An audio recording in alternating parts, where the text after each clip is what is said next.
Hi everyone, and welcome to the intermediate tutorial for Final Cut Pro 10. If you've already watched my beginner tutorial, or if you have some Final Cut Pro knowledge but want to dive deeper, you're in the right place. Before we start, if you could just leave a like or subscribe to my channel, it would be tremendously appreciated. It helps to support the channel and enables me to keep making free tutorials.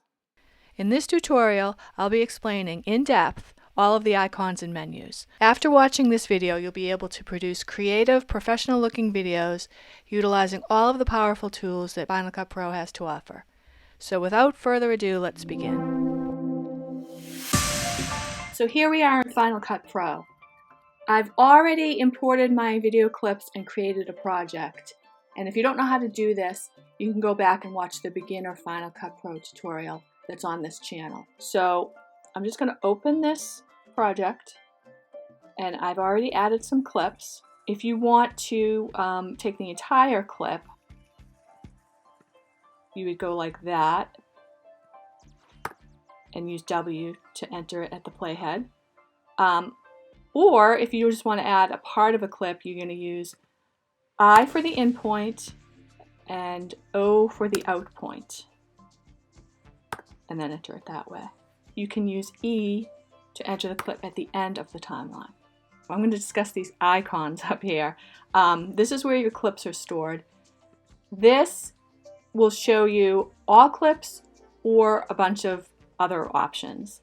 What you can do is, if you have favorites, certain clips that you like, you can mark them as favorites by pressing F, and that will put a green line up here. If you want to reject certain clips that you don't like, you press delete, and that will make it red. And again, you can do the entire clip and press delete, or if it's just part of a clip that you don't want to use, set an in point and an out point, and that will reject just that part of the clip. And then you can come up here and you can hide the rejected if you don't want to see them. That will hide all the rejected clips and just keep the ones that you want. Or if you only want to show the favorites, it will just have favorites. So that's what that does. I'm going to show all my clips. This just gives you information about each clip. This, you can either make the clips bigger or smaller. You can scale them up or down. So if you want your clips to be bigger and easier to see, you can scale them up. Or if you want to show more clips, you can scale them down and more clips will be shown. And then this right here shows you the length of each clip. If you want each clip to be 30 seconds, I usually keep it around there. If you want them to be up to 5 minutes, it will show 5 minutes of the clip. That'll make them a lot longer. Checking the waveforms will show the audio portion of your clip, and checking continuous playback will loop the playback of your clips. And then, of course, the spyglass is to search for through your clips. So if you name your clips and, for example, you want to show all the clips that have flowers, you just type in flowers and it will display all the clips that are named flower.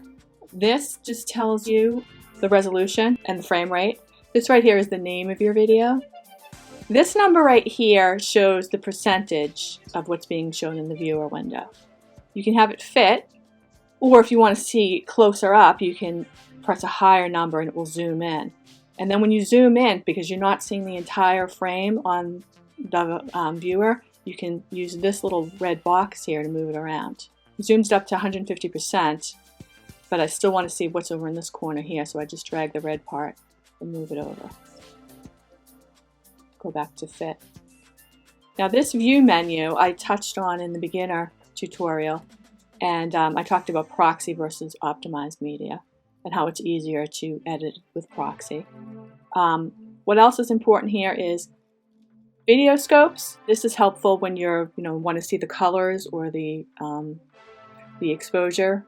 And then down here, show title action safe zones is very helpful because a lot of times you don't know what's going to show up on the screen once you broadcast it. So if you turn this on, it shows the outer one, I think, is the safe title zone. The inner one is the safe action zone. So if you're videos out here, you might want to try to keep it within these lines. And that's really all you really need to know on that. Now these three icons over here represent the timeline, the clip window, and the inspector window, and you can turn them off or on. For example, that shuts off the clip window, that shuts off the timeline or turns it back on. Same thing with the inspector window. This one here is the inspector window. Down here, this plays the viewer in full screen, and this one is the audio monitor. So I'll play something that has audio. If you've already watched my beginner tutorial, and you can see or here, basic it's small up here, but if you want to monitor the video, you just watch you're it in the over right. here. And you can disable a clip. If you don't want to hear this, all you have to do is press V, select the clip and press V, and it will disable it. So it's not there now. And to re-enable it, press V again. So to close the audio monitor, just press that again. Now these three icons I'll go over in a minute.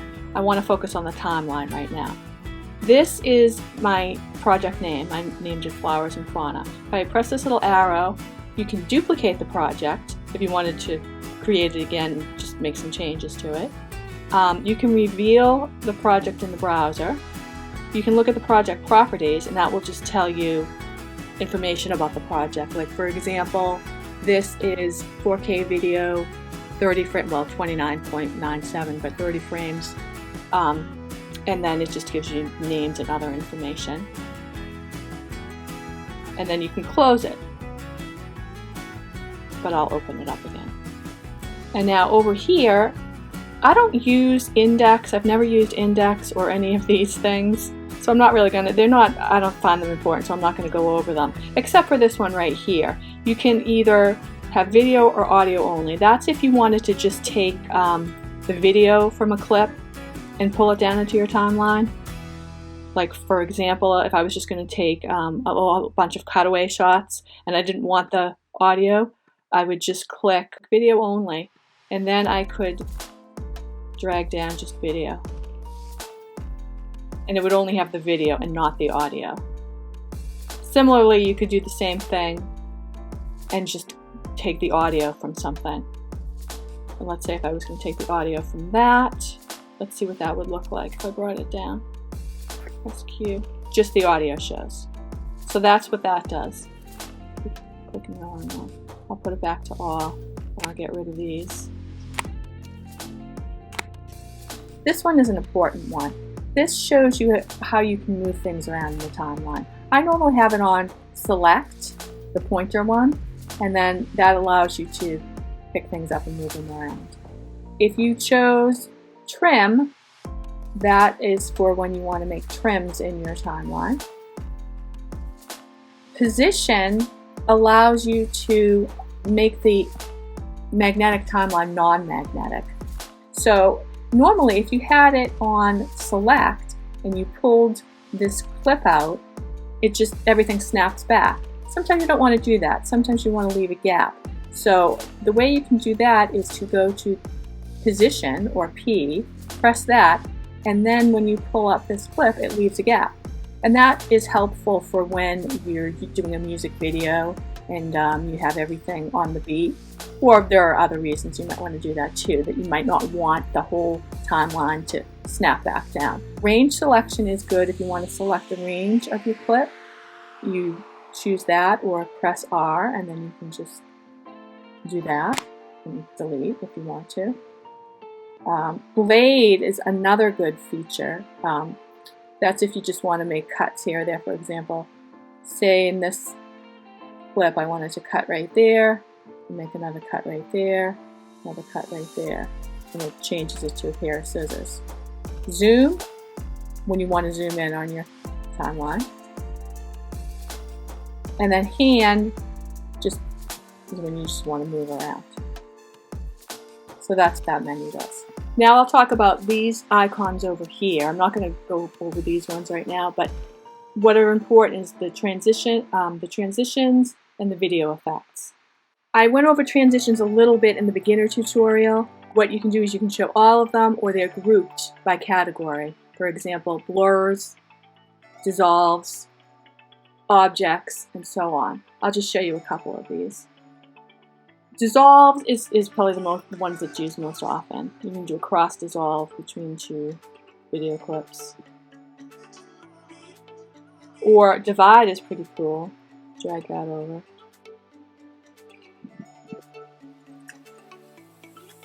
Blurs, you can use it like a directional blur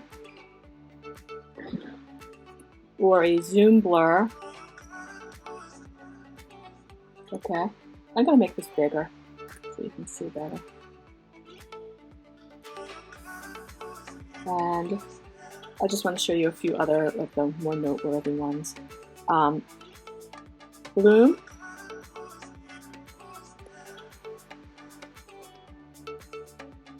Static.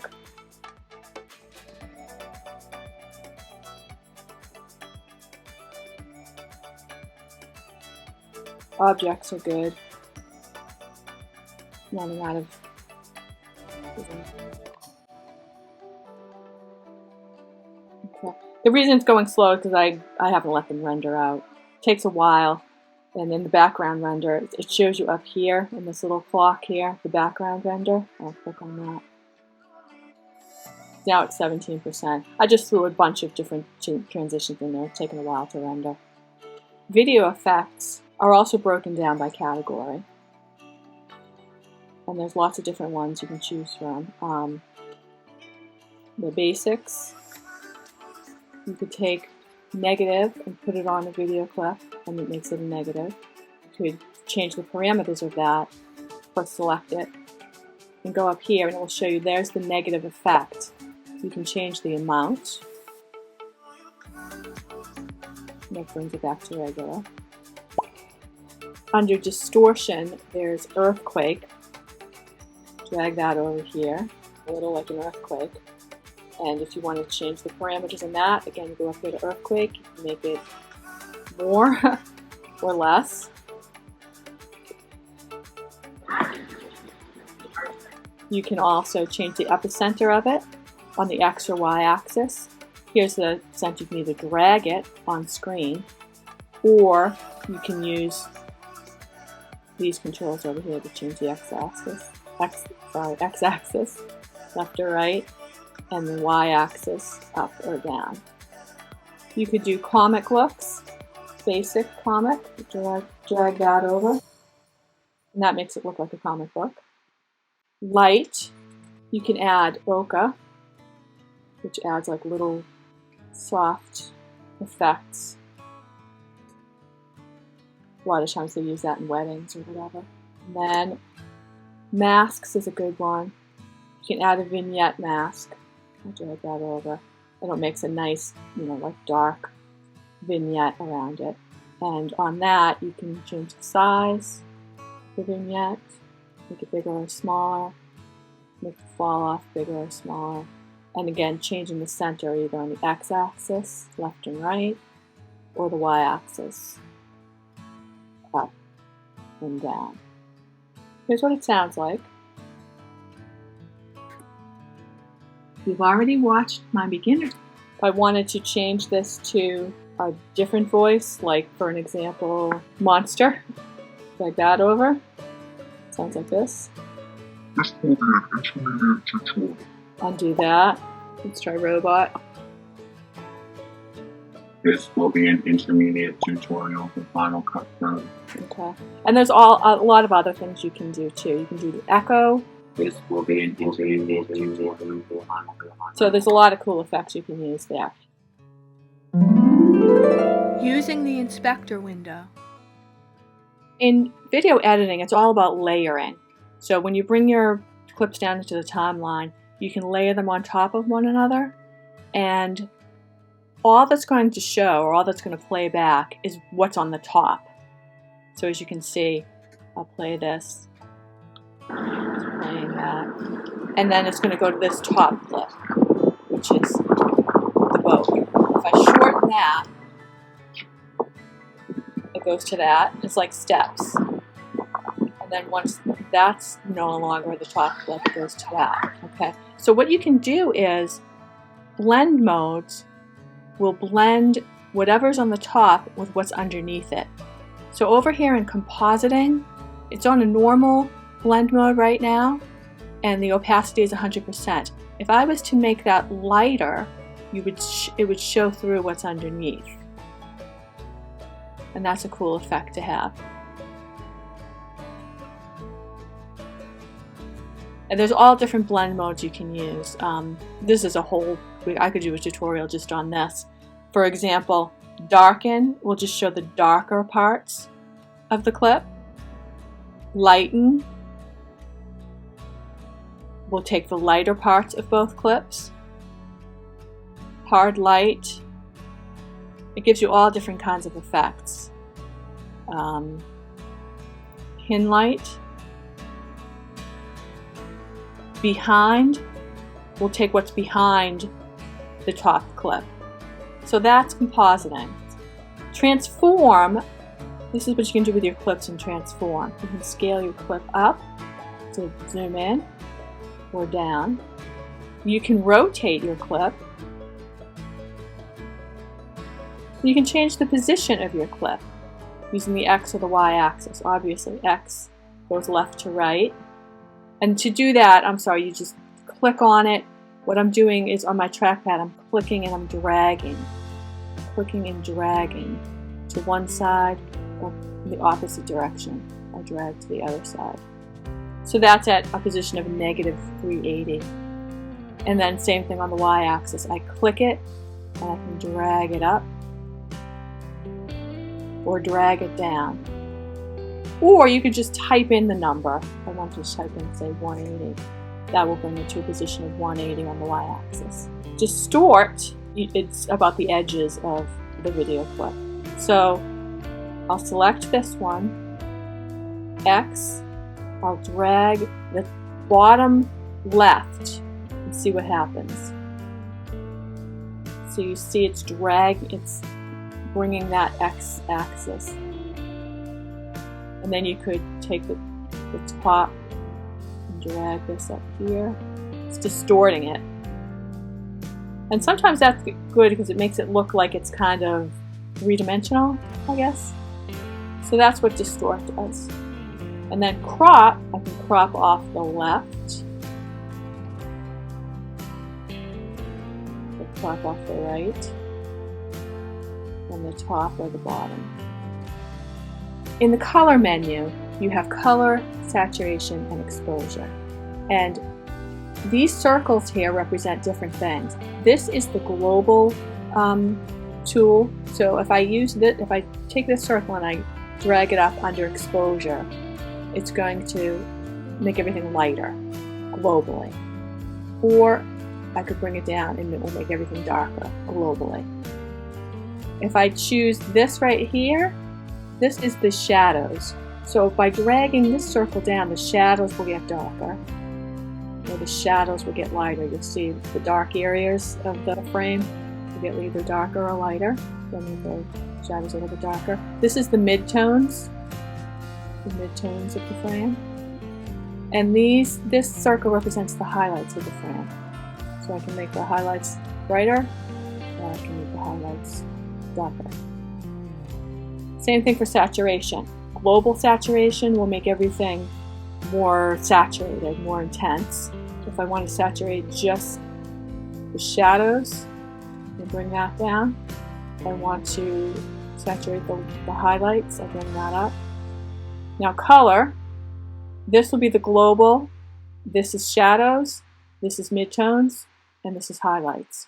So for global color, I can just like drag it to whatever color I want it globally to be, or less so. If I wanted to take out some pink, I could drag it over and bring it down. I could make the highlights like more blue if I wanted to. So that's just something you can play around with. That's the color menu. Enhancing audio. Go over here to audio. You can raise and lower the volume. You can play around with the equalization, the voice, enhance, the loudness, Noise removal, that's if you have some background noise that you would like to get rid of. Hum removal, that works pretty well. If you're videotaping somewhere and there's a hum in the background, you can actually, maybe not get rid of it completely, but it will take a lot of it out. And then this little icon here, this eye, that just gives you information about the clip. I named it A Pond in Norwell, and then it just gives you other information. The start time code, the end time code, the duration, the codecs, and so on. Now I'm going to show you what these three icons down here do. This is the Transform, Crop, and Distort menu, and this does much the same as what it does over here in the inspector, except use on-screen controls. So to show you what it does, I'm going to use a title. But first I'm going to add a background. So I go to Generators, over here, click on Generators, and I'll grab this 360-degree gradient, bring that down into the timeline, and extend it out. Now I'm going to add a title, so I can either go up to here to Titles and pick one out, or I can just add a custom title, in which case I press Control-T, and that gives me a custom title. And name it whatever you want. Now I want to animate this title on screen. So in order to do that, I'll go to the beginning, select it, and I'll go to Transform. And I'm going to start with the title off screen. So in order to see what's going on, I'm going to change the view up here to 12.5% so I can see what's happening. I want to start with it off screen, so I'm going to drag it off to the left. In order to keep it straight, you can press down Shift and drag it over. And that way it will stay in the same line, in a straight line. And now you click this little icon up here, this is the keyframe icon. Press that, and then depending on how long you want it to take to animate on or off is how many frames you will go over. Down here, click on Title, and I'm going to use my arrow key to move over 10 or 12 frames. Okay, so now at this point, you go back to Transform, and you're going to drag the title on screen. I'll drag it right to the middle. And because I already added a keyframe, Final Cut Pro generates another keyframe for me. So I started with this one, and then 10 frames over, the second keyframe animated on. And now I'll press Done. Let me go back to Fit, and let's see what happens. I'll play it out. As you can see, it animates on. And that's how the Transform works using keyframes. You can do lots of other things with this as well. Let's say I want to rotate it on. Let me copy this. In order to copy a title, you can just hold down Option and drag up, and that will make an exact copy of what you have. In this title over here, I want to get rid of the attributes that I already have on there. So to do that, I can press Shift, Command, and X, and it will show me what attributes are currently on that clip or title. I want to remove those, so I'll click Remove, and they're gone. And now I'll go to the beginning of this. Let me just move it over a little. I'll go to the beginning of this title, and instead of moving on from the left, I'm going to want this to rotate on. So again, I'll make it smaller so you can see what's happening. Go to Transform. Make sure the title is selected. I'll pull it up so it's off screen. Press a keyframe. Click down on Title again. Move forward 1, 2, 3, 4, 5, 6, 7, 8, 9, 10, 11, 12 frames. And now when I want this to come on, I not only want it to just come straight down, I want it to rotate on. So I'm going to grab this bar and swing it around a few times and pull it down. Done. Now let's see what that looks like. Go back to Fit. Press play. As you can see, it rotates on. If you want to further refine your animations, you can use the keyframe editor. In order to do that, select the title and press Control V, and that will show the keyframe editor. Let me zoom in on this. And as you can see, it shows the first and the second keyframe. If I press play, it goes on that fast, but if I wanted to slow this down, all I would have to do is grab the second keyframe and drag it out. And then it would take longer for the animation to happen. So it'd be a slower animation. And if you want to close it, you press Control V again. Under the crop menu, you can either choose to trim or to crop your frame. If you choose trim, it just simply trims off or cuts off whichever part of the frame you don't want. And then you press done and you're left with that. If you choose the crop option, it will zoom in on your frame and you'll be left with a more up-close version of your video frame. Ken Burns is named for the famous documentary filmmaker, and this is a shot he's known for, a slow zoom. The green outline is where the shot begins, and the red outline is where the shot ends. And it will take as long as the length of the clip. So if it's a rather long clip, then it will be a very slow zoom. If it's a short clip, it will be a quick zoom. You can play around with this effect by using this little icon up here, which changes the start and the stop. So it will start at the green and stop at the red, and you can move the outline around to wherever you want it to start or stop. Here is what it looks like when you play it back. Now with Distort, you can change the shape of the video frame, and you do that by grabbing an end and either pushing it in or pulling it out, or you could grab one side and pull it in or push it out. It's actually a good way of distorting your frame along the Z-axis. Balance color, Final Cut Pro will automatically find the optimum color balance and automatically update it for you. For match color, you'll go to a clip where you want to copy the color, click on it, and then you will choose the clip you want to copy it to, and click Apply Match, and it will automatically change the color to match that clip. Show Color Inspector just shows the same color inspector that's in the inspector window, and you can access it from here. You can also enhance audio, and Final Cut Pro will automatically enhance the audio to the best specifications. Or you can match audio, which is done the same way as matching for color.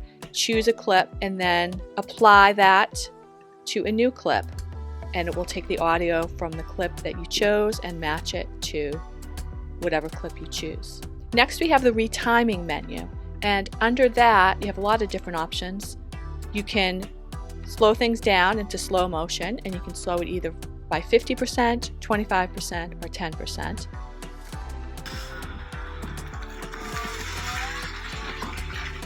You can speed it up twice, 4 times, 8 times, or 20 times. And there's also an option for custom, where you can choose whatever speed you want. You can ripple trim it, and you can choose the duration. You can do a hold, which is similar to a freeze frame, except with the hold, you can actually make changes and do effects to the portion of video that is being held. Blade speed will make a cut in your clip and show the percentage of time in the retime editor. And here you can just change the time for each part of the clip, and you can also make a speed ramp. A speed ramp is an effect that's used a lot in videos. It will ramp up from normal speed really quick and then back down to regular speed. It's used for effect, and it can look really cool. So I'll show you how to do that. You can either use the speed ramp in the menu, or what I find easier is if you do Shift B. And when you do that, it gives you a little retime editor at the top. And you can change through the retime editor menu to whatever speed you want it to be. And the good thing about a speed ramp is it sort of slows down or speeds up gradually, so you don't have this big jump cut. This little gray area represents the slowing down or speeding up, and you can take that and drag it out to make it longer or shorter. If you choose Instant Replay, it will play your clip at regular speed, then play it again at whatever percentage speed you choose with a little Instant Replay sign in the corner. If you choose Rewind, it will show the clip, then play it either 1 times faster, 2 times faster, or 4 times faster, and then play the clip in original speed again. Jump cut at markers is something where you can set a marker, which you do by hitting the M button, and a little blue icon will show up on your timeline. And you can use this to cut 3 or 5 or however many frames you want to get rid of in your timeline, and it will do it automatically. It's a way of speeding up your project. Under video quality, you can just have normal quality, or you can have 2 other options, frame bending or optical flow. And these are used to sort of smooth out any choppiness that occurs when you change the speed of your video clip. Preserve pitch will preserve the sound of the audio so that when you slow it down, it doesn't have that whoop, whoop, whoop sound. It has a nice, even, regular sound. Show Retime Editor will display the speed of the clip on top of it. So we've come to the end of this intermediate tutorial. This is by no means an exhaustive look at Final Cut Pro's tools. There are many other features, and I will cover some of them in the advanced tutorial, which I hope to be posting to this channel soon. I really hope that this tutorial has been useful and you've gotten some value from it. If you did, it would be much appreciated if you could leave a like or subscribe to my channel. If I get a lot of watch time, I'll be producing more how-to videos on creating advanced special effects in Final Cut Pro. So thanks for watching, and don't forget to like and subscribe.